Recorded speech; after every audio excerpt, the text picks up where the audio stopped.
Good morning dear students. ધોરણ 5 વિષય અંગ્રેજીમાં આપણે યુનિટ નંબર 6 આઈ સ્ટડીડ હેલ્પિંગ હેન્ડ્સ આ યુનિટનો આપણે અભ્યાસ કરી રહ્યા છીએ. વિદ્યાર્થી મિત્રો, આજે આપણે એક્ટિવિટી નંબર 5 નો અભ્યાસ કરવાનો છે. ઓકે, તો એક્ટિવિટી નંબર 5 ની અંદર તમારી ટેક્સ્ટબુકની અંદર ઇન્સ્ટ્રક્શન શું આપવામાં આવેલી છે? વોટ ડીડ હી અથવા સી ડુ આ રમત રમવું. ઓકે, તો આ રમત રમવા માટે વિદ્યાર્થી મિત્રો વન બાય વન હું અહીંયા વિદ્યાર્થીઓને બોલાવીશ.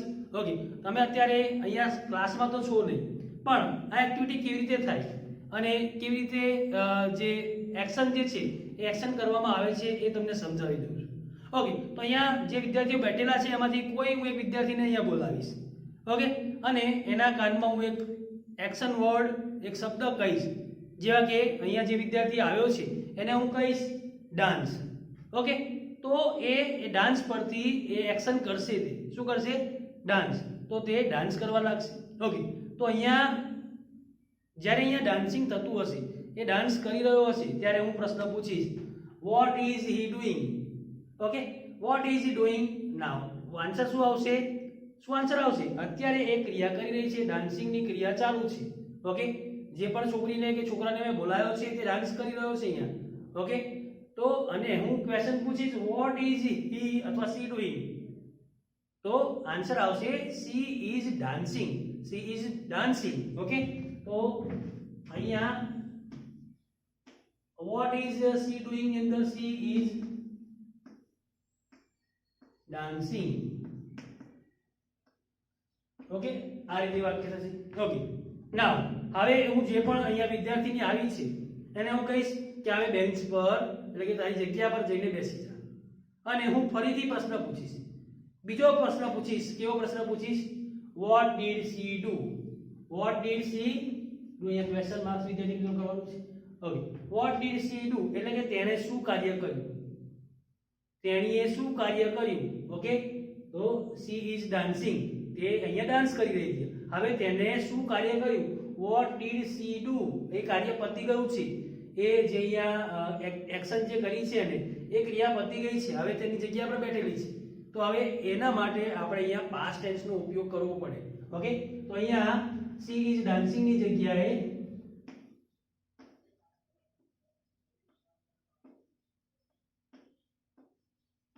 સી ડાન્સ આવશે. ઓકે, શું આવશે? C dance. એ રીતે વાક્ય બનશે.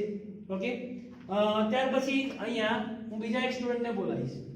ઓકે, અને હું અહીંયા બીજા સ્ટુડન્ટને બોલાવીશ અને એને શબ્દ કહીશ ક્લોઝ. બોલો, ક્લોઝ શબ્દ એના કાનમાં કહીશ તો એ શું કરશે? ક્લોઝ પરથી એક એક્શન કરશે.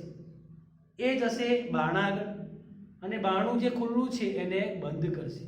ઓકે, હવે જ્યારે એ ક્રિયા થઈ રહી છે ત્યારે હું તમને પ્રશ્ન પૂછીશ what is he doing.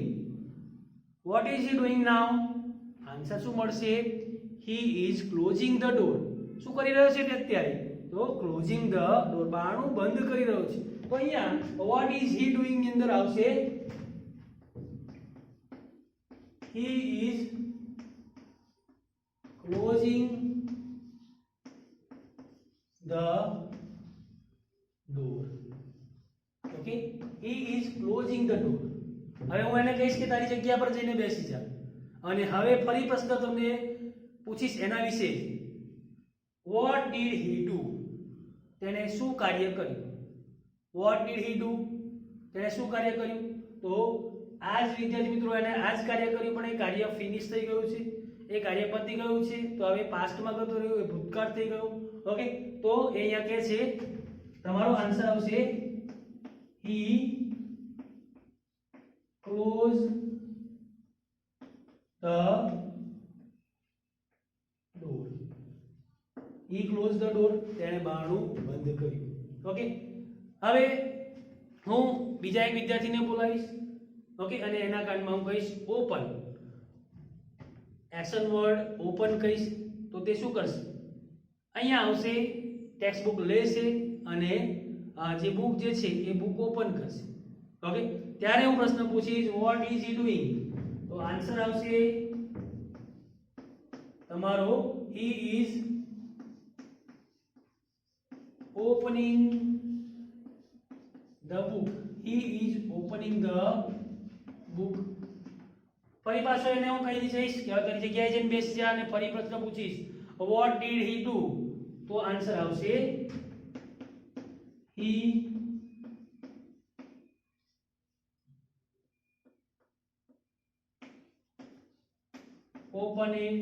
Open the book. તેણે તેની બુક ખોલી. Okay, he opened the book. ત્યાર પછી અહીંયા સ્ટુડન્ટ્સ ની અંદર જે છોકરીઓ બેઠેલી છે એમાંથી એક છોકરીને હું બોલાવીશ તો અહીંયા આવશે. ઓકે, અને એના કાનમાં હું કહીશ ક્લેપ શબ્દ. ઓકે, એક્શન વર્ડ હું કહીશ ક્લેપ. તો તે શું કરશે?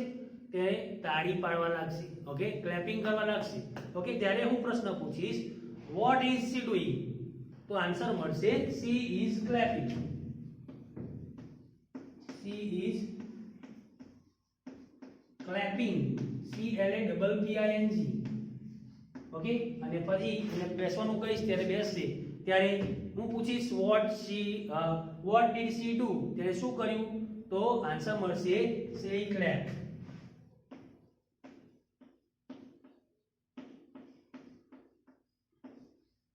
ઓકે, ત્યાર પછી બીજા એક વિદ્યાર્થીને હું બોલાવીશ, એના કાનમાં હું કહીશ ઈટ્સ. ઓકે, ઈટ પરથી કોઈ એક્શન કર, કોઈ ક્રિયા કર. તો તે અહીંયા આવશે, તેની પાસે એપલ હશે તો એપલ લઈને આવશે, બીજી કોઈ વસ્તુ હશે તો એ લઈને આવશે, અને એ એપલ કે બીજી કઈ પણ વસ્તુ જે છે એ ખાવાની શરૂ કરશે. ઓકે, ત્યારે હું પૂછીશ કે what is he doing, answer મળશે he is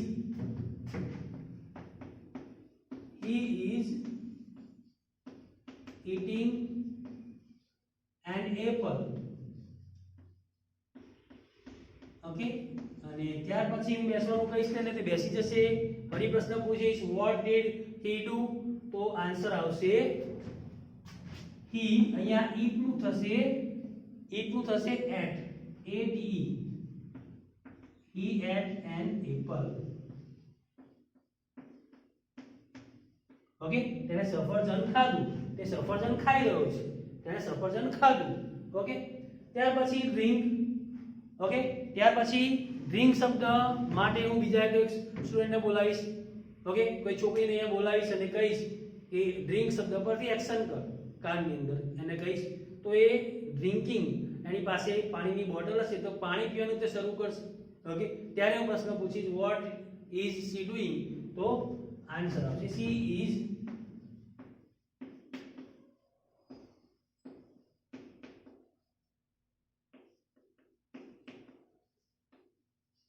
she is drinking.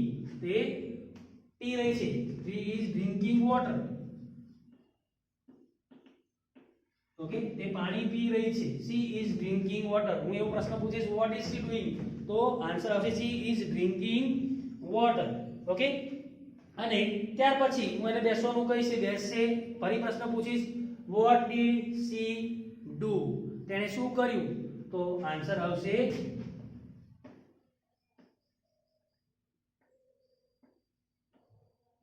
Drink નું થશે ડ્રેન્ક.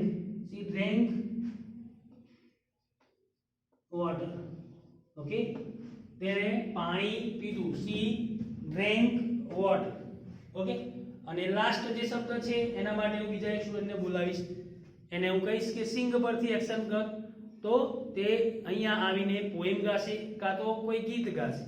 ઓકે, ત્યારે એ ગીત ગાવાની ક્રિયા ચાલતી હશે અથવા પોએમ ગાવાની જ્યારે ક્રિયા ચાલતું હશે એ સમય દરમિયાન હું પ્રશ્ન પૂછીશ what is he doing, answer મળશે he is singing a poem અથવા he is singing a song.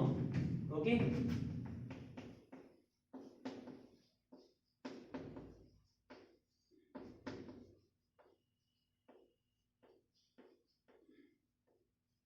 Okay, હવે એ જ વિદ્યાર્થીને હું તેની પ્લેસ પર જવાનું કહીશ, એ બેસી જશે અને ફરી પ્રશ્ન પૂછીશ what did he do, vote did he do, તેણે શું કાર્ય કર્યું, તો આન્સર શું આવશે મિત્રો? વોટ ડીડ હી ડુ, તો આન્સર આવશે હી સિંગ નું થશે sang. He sang a song. Okay, તો અહીંયા આ ટેબલ દ્વારા આપણે બે વસ્તુ શીખ્યા. ઓકે, એક તો એક્શન વર્ડ પરથી વાક્યો બનાવતા શીખ્યા અને બીજું કે જ્યારે પણ અહીંયા ક્વેશ્ચન પૂછવામાં આવ્યો what is C doing he doing ત્યારે જવાબ દીધો છે મિત્રો પ્રેઝન્ટ કન્ટિન્યુઅસ ટેન્સ ની અંદર જ આવે. વોટ ઇઝ હી અથવા સી ડુઈંગ તે અત્યારે શું કરી રહ્યો છે ત્યારે અહીંયા પ્રેઝન્ટ કન્ટિન્યુઅસ ટેન્સ ની અંદર આવે.